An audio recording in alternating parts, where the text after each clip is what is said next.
Sometimes I think I don't want to be a person of faith anymore. I get lumped into that category because of what I do. You might get lumped into it too, even though you may not relate to the phrase person of faith. You go to a church, and since churchgoers are the people that other people think of when they say people of faith, you're in that group. Sometimes I don't want to be a person of faith anymore because the company is awful. So many people, acting as so-called people of faith, say terrible things and commit terrible acts. And I'm tired of keeping company with them, even if only in name. What does this have to do with a church that casts some humans as good and saved and lovable by God because they believe a particular creed, while others, even young children, are doomed to punishment or even an eternity of suffering for having been born into a social group with different beliefs, or having been born gay, lesbian, or bisexual, or transgender? Last weekend, another gunman with another assault weapon barged into another crowded space, this time a club full of gay people, most of whom were people of color, and many were Latino or Latina. Again, the murderer held radical views, and here, radical is again a code word for hateful and violent. Again, lives were lost or devastated, this time more than in any other shooting of this kind in U.S. history. What a horrible phrase, shooting of this kind. The shooter identified as Muslim and claimed allegiance to Daesh, what the American media calls ISIS, a terrorist group that also identifies as Muslim, and so there was the usual blaming of Islam for inciting violence. But lo, multiple haters identifying as Christian pastors were on the air this week, refusing to mourn the deaths of 49 LGBT people because, they say, God hates the gays.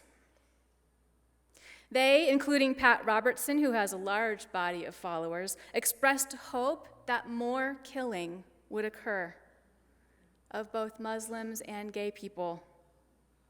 The haters cited scripture. Of course they did. We also heard and read statements of lament, sympathy, and outrage from many other religious leaders, Christian, Muslim, and others. But I felt out of words for several days, except maybe stop the ride, I want to get off. You know? The father of the shooter says the man was upset because he had seen two men kissing in front of his 3-year-old son. I don't know how the shooter, 1 week before Father's Day, went from how do you explain love between two men to your son to the answer is killing 49 people and yourself, leaving him fatherless. Now many witnesses have come forward to say that they knew the shooter, that he was gay, and that he may have been deeply tormented by that because he believed it was wrong. He not only frequented the gay club and used a gay dating app and had tried to pick up men in person, he was also known to spew homophobic and violent rhetoric. What I do know is that here and around the world, the loudest voices of homophobia and violent rhetoric are religious voices. The main source of homophobia is religion. The shooter was Muslim. Islam is an expansive religion that includes Sufis and feminists and gay people and Latinos and Sufi feminist gay Latinos. About 4% of US Muslims are of Latin American heritage. Islam includes billions of compassionate, peace-loving people.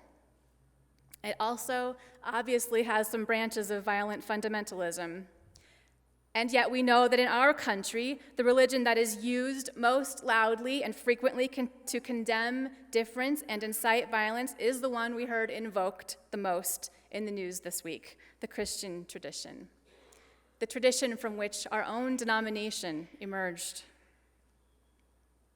That's right, our roots go back to and through the Christian tradition. Even though we're not considered a Christian denomination now, you can see the influence of Protestantism in our liturgy, in the way we do things on these Sunday mornings, the flow of hymns and prayer and preaching.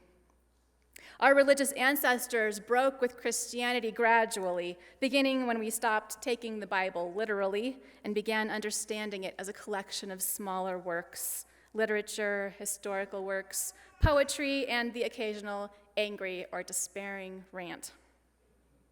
We moved further away from mainstream Christianity when, having seen our own tradition in a new light, we opened our minds to the wisdom of other world traditions. In this way, we became more spiritually humble. And we embraced not only the world's God-centered traditions, but also transcendentalism, Buddhism, and humanism.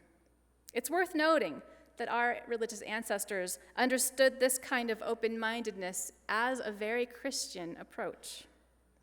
But we went far enough in the direction of diversity and inclusivity that we could no longer consider ourselves merely Christian.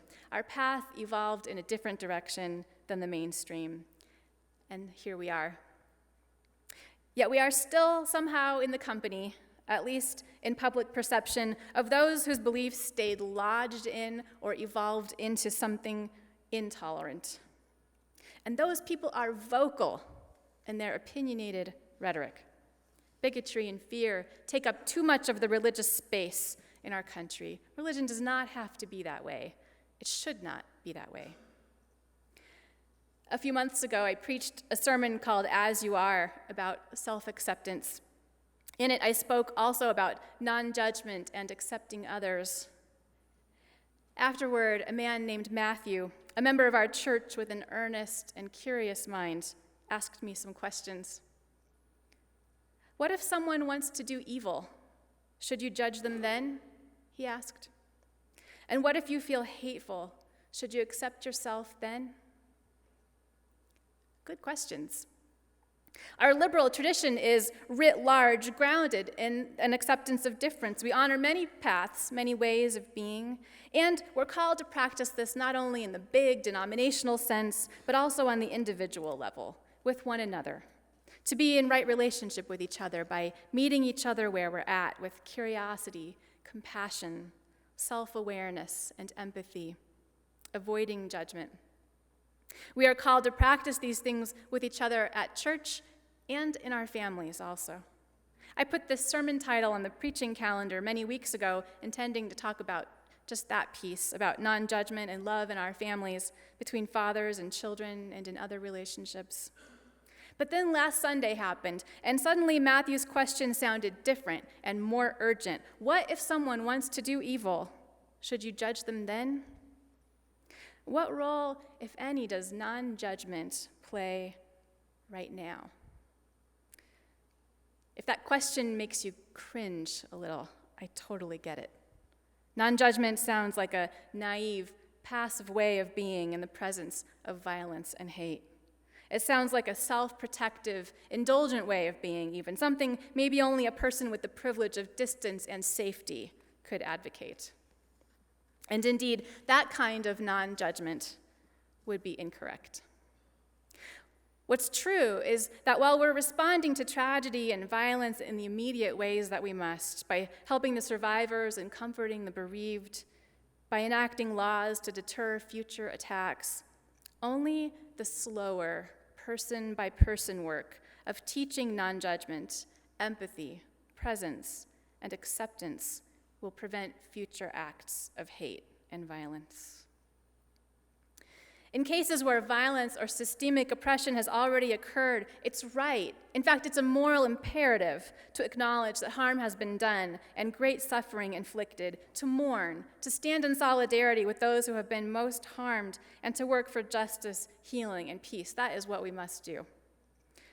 But we must also pan back and ask ourselves how this keeps happening. Where did last Sunday's shooter and every other terrorist learn to hate and hurt people? I'll tell you, they learned it from other people who taught them. A while back, I shared a story of the interfaith leader Eboo Patel pondering the same question, and I told you about his visit to Whitwell, Tennessee, a town with a population of fewer than 2,000. In Whitwell, middle schoolers lead tours of a stunningly tangible Holocaust memorial. They have an actual German rail car that was used to take Jewish prisoners to Auschwitz. At the entrance to the memorial, the kids have posted a sign that says, "We ask you to pause and reflect on the evil of intolerance and hatred." At the exit, another sign reads, "What can I do to spread the message of love and tolerance these children have demonstrated with this memorial?" Inside the rail car, the middle schoolers direct visitors' attention to a collection of paper clips, millions of them, one for each person murdered by the Nazis. Whitwell is such a small town, it has only 2 traffic lights. It has no more than a handful of Black and Hispanic families and no Catholics, Muslims, or Jews. So Ibu Patel wondered, how did the town's middle schoolers come to have such an appreciation for diversity? The answer is the same as for those who do violence. People taught them. They taught them to be non-judgmental toward those who are different, to be curious instead of making assumptions, to be compassionate instead of better, to be compassionate instead of better or more right. And that is what our religion teaches. This morning, we are dedicating 5 children, this cute little one at this 9:30 service, and 4 others at 11. We're dedicating them to a life of love and service for and among their fellow human beings. We call it a child dedication, but really it's a parent dedication and a congregational dedication, because in it we promise to be there for these kids and for all of the children of our congregation. About 170 children have participated in our Sunday school program this year. Did you know that? 170 children. We promise to be their teachers, teachers that raise up wise and compassionate people, people who are not violent, people who accept themselves as they accept others.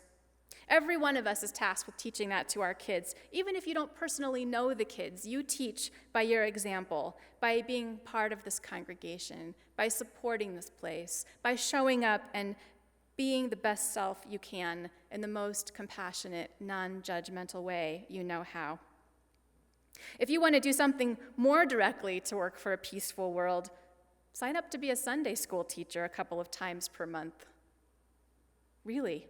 The more volunteers we have, the more children we can welcome into our program. And the more children we welcome into our program, the more people there will be in the years to come practicing a religion of non-judgment and acceptance. It's such important work. This is no small thing that we're doing here. What we're doing is really important. This community that we create together is not just for us. It and other places like it in other traditions are desperately needed. What if someone wants to do evil? Should you judge them? No, you should stop them. That's what you should do. You should stop them. And you should double down on your commitment to practice and teach non-judgment and love. We have to do that work in our churches and also in our families. And let me tell you, it is some of the most difficult work in our families sometimes, because that's where our egos and our judgments get the most involved. That's where it can be the hardest to be accepting and non-judgmental of others. I want to talk about that word accepting for a moment. Acceptance is a misunderstood concept, especially in family life. Acceptance is the ability to be present with what is, rather than resisting what is by raging or dwelling on past experiences or choices or perseverating on what might have been or could have been or should have been. A person who practices acceptance is able to stay in the present with what actually is. In this way, the person is open to wisdom pertaining to their reality and is able to companion loved ones and others. The spiritual concept of acceptance does not imply positive regard. Accepting doesn't mean liking something. Acceptance is the ability to be present with what is. When we are present, then we can practice non-judgment. When we are in an accepting and non-judgmental state of mind, we're able to be curious about the person in front of us. When we are non-judgmental, we acknowledge that a human being such as ourselves has a limited perspective. We just don't know everything, especially about how our family members should be or why they may be different than we expected. Consider again the children we dedicate this morning. Aren't they beautiful little souls? Don't we accept them as they are today? The adults in their lives need to have good boundaries with them, for sure, in order for them to grow up safe and healthy. But as for their personalities, their likes and dislikes, we're curious about them. We want to see these children unfold like flowers as they grow and mature. When they surprise us, we will need to check our assumptions. We will need to be curious about their journey, accept them, and be truly present with them. Because when a person, young or old, is companioned by someone who is genuinely loving and interested in them, who notices without judgment, then they are in a relationship in which it is safe to make mistakes and corrections and to grow and to be authentic. And that peaceful and loving relationship will extend out into the world. This is my Father's Day message for you, that what we do in our families matters. Whether you are a father or another kind of family member, you may think you're just going about your life, but you are actually participating in the creation of our next reality. It matters what we do in our families, and it matters what we do in our churches. The kind of non-judgment that is strong and loving and actively engaged, that is what we have faith in. That's what kind of people of faith we are. It doesn't mean accepting hate, it means actively responding to it by teaching people not to hate. Non-judgment is not tolerating hate or people with malicious intentions. It is the antidote to those things. Let's take our values outside the doors of our church. When you have a chance to speak up, affirming the inherent worth and dignity of all people, will you do it? Let's take back some of the airtime that those bigoted voices have gobbled up. It doesn't have to be complicated. It's not about winning arguments. It's just about saying out loud, I believe in loving our neighbors. I believe in being curious about people and not judging them. And I believe in teaching others to do the same. You can do it in one-on-one conversations or online. You can amplify your voice in the public square, or you can speak quietly but consistently, just whenever you have a chance.